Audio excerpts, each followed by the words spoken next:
C'était la première image que j'avais du livre.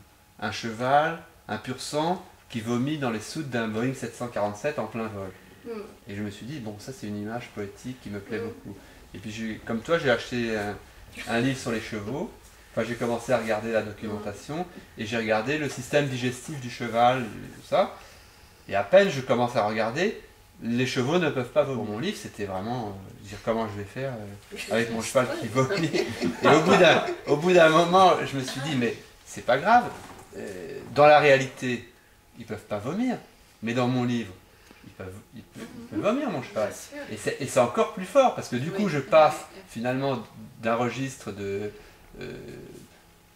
d'effets de réel, etc., à quelque chose où on est en plein dans la littérature. Zahir, cette nuit, indifférent à sa nature, traître à son espèce, donc il ne fait pas comme... Lui, il vomit.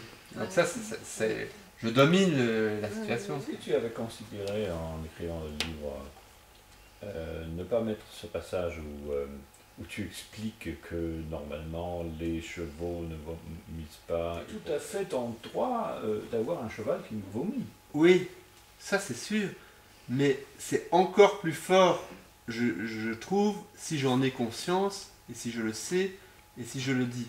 Et enfin moi, mon idée, c'était de dire, quand je me suis aperçu que les chevaux ne vomissent pas, je me suis dit merde, c'est con, j'avais une super image, ça marche pas. Bon. Après je me suis dit, ah mais et alors, je peux le faire vomir. Ça c'est ce que tu dis, il vomit et puis c'est tout, je fais ce que je veux. Oui. Et troisième point, il vomit et je l'explique et je fais ma phrase, alors que les chevaux en principe ne peuvent pas vomir physiologiquement, Zahir, lui, cette nuit, indifférent à sa nature, traite à son espèce, se met à vomir.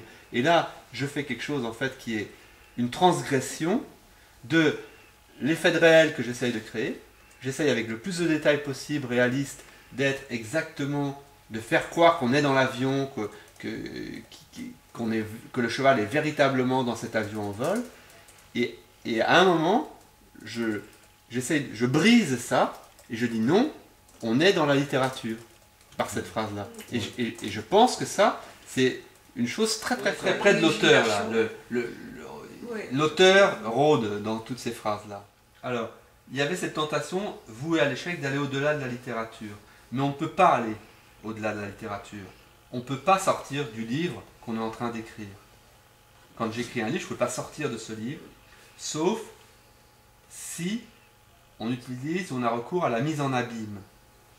La mise en abîme, c'est de dire je suis en train d'écrire.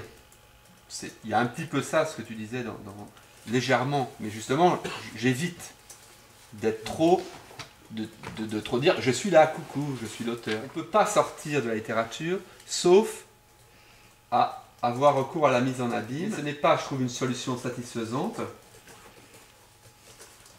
parce que on n'obtient pas davantage en voulant se soustraire aux règles du jeu. C'est-à-dire qu'en fait, si je dis « mais en fait, c'est moi qui écris, je suis un écrivain », on n'obtient pas plus. C'est un peu décevant finalement de dire cette mise en abîme. Et donc, en refusant la mise en abîme, ou en éprouvant dangereusement les limites, en fait c'est ça que je veux faire, c'est aller le plus loin possible sans me manifester, mais aller vraiment le plus loin possible. Zahir était autant dans la réalité que dans l'imaginaire, dans cet avion en vol que dans les brumes d'une conscience. Bon, on sait bien que c'est la mienne là à ce moment-là, mais c'est pas dit, donc je reste à la limite. Il y a une tension nouvelle, inédite, et une contradiction insoluble entre la réalité décrite, ce que j'explique, qui doit être le plus réaliste possible, et la conscience à laquelle on ne peut pas échapper même si on ne se l'avoue pas, qu'on est en train d'écrire. Moi, ça peut pas. Quand je suis en train d'écrire, je sais que je suis en train d'écrire, mais finalement, je ne peux pas aller plus loin. Je peux rien en faire. Il y a cette tension entre les deux. Je ne peux pas avouer plus, parce que si j'avoue plus, je ne gagne rien.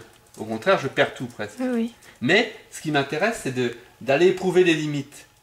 Et c'est pour ça que tout le paragraphe, c'est un paragraphe où on essaye d'éprouver les limites de la littérature, enfin avec Zahir, avec le rêve, avec ces marches au bord du précipice de la mise en abîme.